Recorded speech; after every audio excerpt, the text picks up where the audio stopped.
Apa yang mengerikan bahwa ganja itu bisa dilegalkan atau dipisahkan dari narkotika kategori pertama? Iya. Jadi selamat malam, Rosi. Jadi saya ingin sampaikan dulu posisinya seperti apa ganja ini. Kita berbicara masalah ganja. Ganja itu berarti tumbuhan. Nama lainnya kanabis. Nah, tadi sudah disampaikan bahwa ganja itu masuk ke perundang-undangan Indonesia, itu bukan hanya dibuat di Indonesia dan diteliti di Indonesia, atau maunya orang Indonesia saja. Ada konvensi tahun 1961, yaitu Single Convention on Narcotics. Nah, kita sebagai anggota PBB sudah meratifikasi itu dan secara otomatis diadopsi menjadi undang-undang Indonesia. Ya. Dengan demikian maka itu berlaku untuk seluruh rakyat Indonesia. Oke, pertanyaannya adalah jadi bagaimana menjelaskan bahwa ganja itu menjadi bagian yang sama bahayanya dengan opium, morfin, narkotika jenis pertama? Ya, jadi saya lanjutkan tadi ya. Di dalam undang-undang itu diatur golongan, mulai dari golongan 1 sampai golongan 4. Golongan 1 ini adalah dianggap yang paling berbahaya dan harus diawasi secara ketat. Nah, ganja ditempatkan di sana. Di situ. Ya, ditempatkan di sana disebutkan bahwa semua tumbuhan ganja atau kanabis dilarang digunakan untuk keperluan apapun. Baik itu daunnya, pohonnya, bijinya, jeraminya, atau turunan yang ditimbulkan oleh olahan ganja. Karena apa? Nah, itu nanti mungkin ada praktisi kesehatan, tetapi yang jelas penjelasannya itu bahwa dari segi kesehatan itu memang sangat tidak menguntungkan. Kenapa? Karena dia bersifat halusinogen. Satu, kemudian menimbulkan kecanduan. Nah, akibatnya apa? Yang jelas kalau kita lihat adanya tindak kekerasan. Karena ganja adanya itu. Kecelakaan, penurunan konsentrasi. Nah, itu saya tidak berbicara mitos. Ini adalah fakta. Jadi buat Anda fakta atau mitos? Ganja adalah pintu masuk narkoba. Ya, memang betul. Jangankan ganja, rokok pun adalah entry point narkoba. Alkohol pun. Nah, saudara-saudara, siapa yang mengusulkan anak-anaknya merokok saja atau minum alkohol saja karena itu tidak berbahaya? Atau nanti silakan disampaikan ganja itu tidak berbahaya, nggak usah ngerokok, ganja saja, itu bagus. Nggak usah ngerokok, nggak usah minum, ganja aja. Ganja aja. Kan bagus itu. Oh, saya sudah berhenti ngerokok, tinggal ganja. Awas itu nanti kalau dipotong oleh warganet, BNN bilang nggak usah ngerokok, nggak usah minum, ganja aja, bisa bahaya, viral nanti. Iya, saya lagi nunggu kayaknya dalam beberapa menit sih bakal muter di Instagram, Bang. Netizen cepet kayak gitu-gitu, Bang. Hati-hati, Bang. Saya korban juga, Bang. Jadi cuma dipotong itu tuh. BNN mengatakan jangan ngerokok, jangan minum, ganja aja. Itu nanti diputar. Bukan itu yang dimaksud oleh Bung Arman Depari. Saya mau ke Dira dulu, Ketua Lingkar Ganja Nusantara. Anda banyak membuat tulisan-tulisan bahwa tanaman ganja ini sudah ada sebelum zaman Masehi. Gitu. Apa sih yang ingin Anda tunjukkan bahwa tanaman ganja, sejarah peradaban, sudah ada sejak zaman Masehi, bisa menyembuhkan segala penyakit. Anda ingin mengatakan bahwa ganja ini bermanfaat? Saya ingin mengatakan kalau negara kita ini bersikap mubazir. Karena, iya kan, itu perjalanan panjang bermanfaat, tapi kok kita menutup diri kan, menyia-nyiakan sesuatu yang sudah diberikan. Bagaimana dengan penjelasan kita tunduk pada konvensi PBB itu yang menarik. Harus disepakati oleh seluruh anggota PBB? Itu menarik gini, Mbak Rosi. Jadi di negara-negara yang membuat ratifikasi itu katakanlah Amerika, Inggris, Cina, Perancis. Mereka sekarang semua sudah melegalkan ganja belum?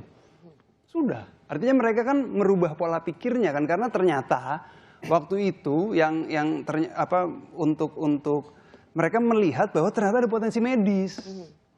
Nah kita kan sekarang jadi problem, risetnya aja belum ada. Jadi kalau kita mau bilang bahaya juga kita nggak tahu, kita mau bilang bermanfaat kita juga nggak tahu. Kalau misalnya kita perspektifnya adalah pada korban. Maksudnya? Narkoba, kita tahu bahwa kita ini sudah darurat narkoba. Ya. Nah, dan itu salah satunya. Tapi Pak Bupati tadi bilang di sana nggak ada masalah sama ganja. Mungkin sama sabu atau yang lain ya, karena narkotika ganja disatukan sama sabu sama heroin. Jadi akhirnya ketika bicara narkotika ganja kena juga kan, tapi kenyataannya. Jadi ingin melegalkan ganja itu bukan bukan ingin melegalkan. Apa? Kita harus memanfaatkan. Memanfaatkan. Yes. Itu yang lebih utama dibanding melegalkan. Gimana logikanya memanfaatkan tapi barangnya nggak legal ya? Saya bisa memanfaatkan ganja walaupun nggak legal sebagai materi lawak.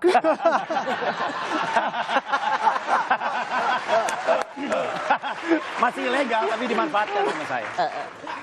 Tapi saya sedikit potong. Bentar Bung, bentar. Bagaimana logikanya? Barang ini kan disebut sebagai barang haram. Barang itu kan katanya, ya kan, makanya saya di bilang undang-undang riset. dilarang, Ya. tapi kemudian mau dimanfaatkan gimana logikanya tuh?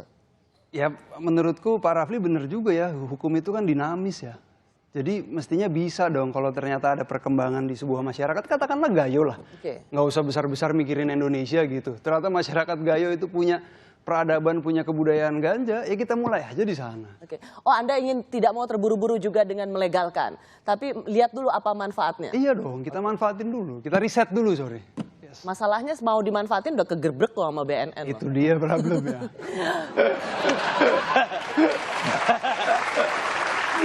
Gimana mau memanfaatkan? Udah ditangkap duluan, satu linting aja udah pada ketangkep. Gimana logik Panji juga terkenal dengan seruan-seruan yang saya bisa bilang mendukung nggak? Iya. Mendukung pemanfaatan dan legalisasi ganja. Mendukung ganja aja. Mendukung ganja aja. Bang, jangan gitu dong lihatnya bang. Langsung dingin deh. Apaan? Nih tajam banget sebelah sini nih. Langsung TO.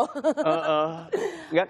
Ya pertama-tama sejujurnya sebelum saya mulai saya cuma pengen bilang dibanding semua narasumber di sini saya paling tidak punya ilmu.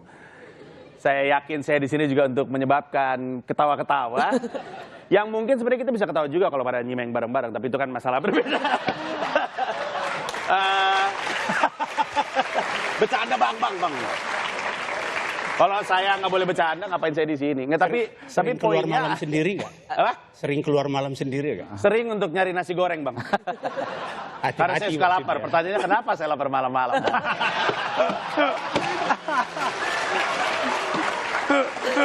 Tolong Anda jangan terlalu bahagia mahasiswa ya, santai aja, santai, kita tenang aja di sini, santai. Tapi itu resiko loh, dengan kayak gini Anda dianggap perusak moral anak bangsa. Panji perusak moral anak bangsa, endorser untuk narkoba. Ya sebenarnya masalah ganja ataupun tidak, orang boleh berpendapat apapun tentang saya. Dan mungkin aja mereka benar, siapa tahu emang saya merusak moral bangsa, saya juga nggak tahu juga. Kan terserah aja. Cuman ya saya hanya bisa bilang bahwa saya akan mengatakan apa yang saya yakini. Belum tentu saya benar, tapi ya setidaknya saya jujur mengeluarkan apa yang ada di kepala saya. Termasuk soal ganja.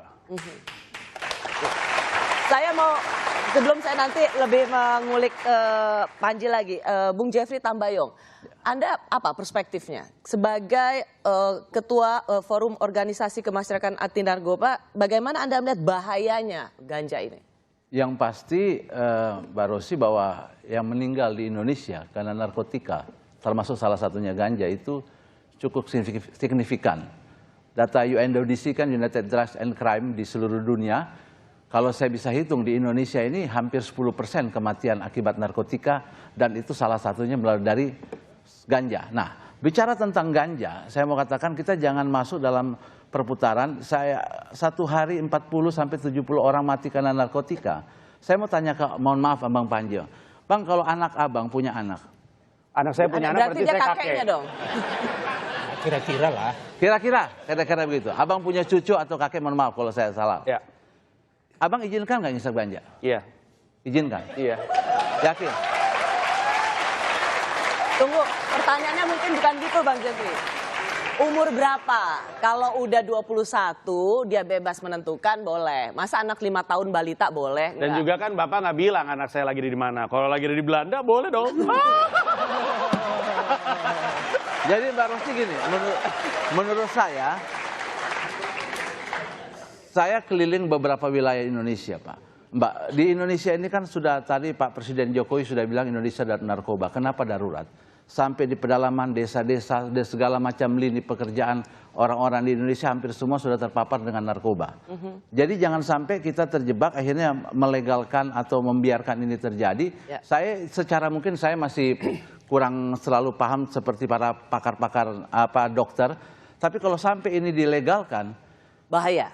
sangat berbahaya karena kami juga punya panti rehabilitasi pecandu narkoba. Oke, dan rata-rata efek-efek- korbannya itu memang dari ganja, Bung Jeffrey. Iya, ganja, sabu, ada sekarang lagi tembakau super itu gorila dan segala macam turunan-turunan, dan itu kami setiap hari fakta yang kami alami.